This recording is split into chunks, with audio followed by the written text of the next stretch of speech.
Bonjour à tous, dans cette vidéo, nous allons traiter de l'importance de la flexibilité électrique pour le développement de la transition énergétique. Les objectifs de la transition énergétique impliquent un fort développement des énergies renouvelables ainsi qu'une maîtrise de la consommation. Les sources renouvelables produisant de l'électricité sur le réseau sont de plus en plus nombreuses. Néanmoins, ce sont des solutions fortement dépendantes de la météo, variables et difficilement prévisibles.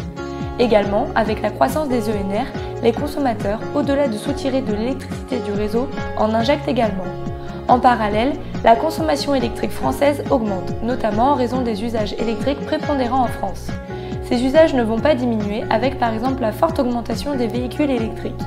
Ajoutez à cela, en France, on observe des pointes de consommation électrique, notamment en hiver, fortement dues à la thermosensibilité et à la forte utilisation des chauffages électriques. Si, au moment de ces pointes, les véhicules électriques ont également besoin d'être rechargés et donc de soutirer de l'électricité, et que les sources renouvelables ne produisent pas assez d'électricité par manque de vent ou encore de soleil, le réseau peut se retrouver en grande difficulté. Ces différents éléments rendent le pilotage du réseau électrique de plus en plus compliqué. C'est pourquoi, en France, nous avons fortement besoin de flexibilité afin que l'équilibre du réseau électrique soit en permanence assuré. La flexibilité électrique permet au réseau de s'adapter face au manque de production ou encore au surplus de consommation. Les smart grids amènent cette flexibilité.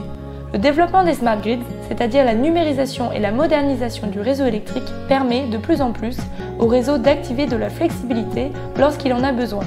Cela suppose que les consommateurs d'électricité soient de plus en plus impliqués et adaptent leur consommation ainsi que leur production d'électricité en fonction des besoins du réseau. Pour ce faire, le consommateur peut agir de différentes manières sur le réseau électrique. En voici quelques exemples. Il peut, en cas d'un surplus de consommation sur le réseau électrique, réaliser un effacement de consommation. Par exemple, demain, pendant la pointe hivernale de 19h, si, en plus des usages électriques habituels, les consommateurs rechargent leurs véhicules électriques, le réseau pourra rencontrer des difficultés à fournir la production suffisante pour les besoins des consommateurs. Dans ce cas-là, les opérateurs d'effacement de consommation électrique comme Énergit pourront demander par exemple à des industriels de diminuer leur consommation d'électricité temporairement pour subvenir aux besoins du réseau. Également, grâce à un système de recharge intelligent, une batterie de véhicule électrique pourra également apporter de la flexibilité.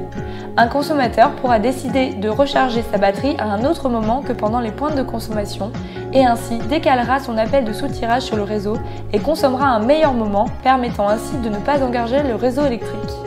Enfin, le système de recharge intelligent permettra, encore avec l'exemple d'une batterie de véhicule électrique, de réinjecter dans le réseau de l'électricité quand ce dernier en aura besoin, notamment pendant les pics de consommation électrique. Sans les smart grids et la flexibilité des consommateurs, aucun de ces exemples ne sera envisageable. L'objectif est d'augmenter l'intégration durable des ENR au sein du mix électrique, tout en assurant un équilibre permanent de la production et la consommation afin d'éviter un blackout. Pour ce faire, la France se doit d'intégrer dans le réseau électrique plus de flexibilité et un pilotage souple de la production et de la consommation. Merci d'avoir regardé cette vidéo.